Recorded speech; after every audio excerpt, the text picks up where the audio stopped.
Don't you find in Islam that you give more respect and follow Jesus much more, and put him in his wholeheartedly, yeah. because Islam gives us a system. Yes. As Zia told me before, a car will have a manual. You follow the manual, do the oil changes, your car will work well. Islam gives you a manual. It tells you, pray 5 times daily. Well, it's awfully hard to pray at 1:30 and then turn around and do something bad at 2, knowing that you have to pray again at 4. It just keeps you honest. It's a system. It's a system that puts us in place that actually, you're right. I have followed. I hate this. When a Muslim woman wears the hijab, she's saying, look, talk to my intellect, do not talk to my physical appearance. Talk to me as a human being. So that gives her the freedom.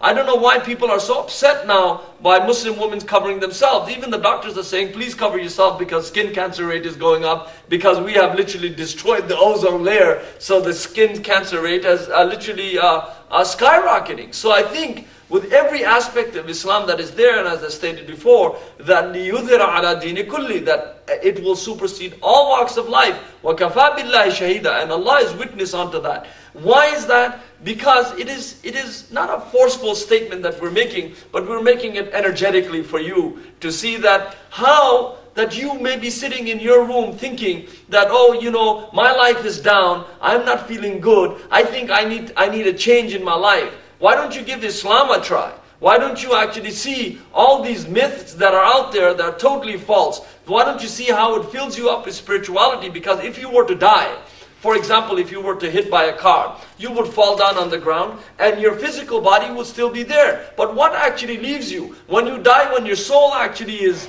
expunged from your system, your foot does not fall off, your head does not come off.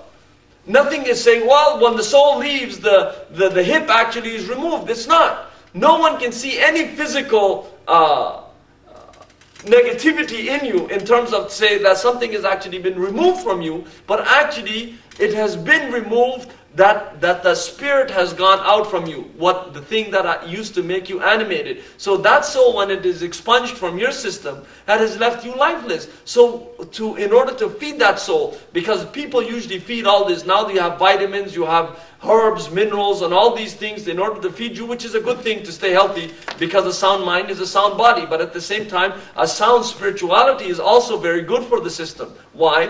Because if you are spiritually sound, you will do the right thing.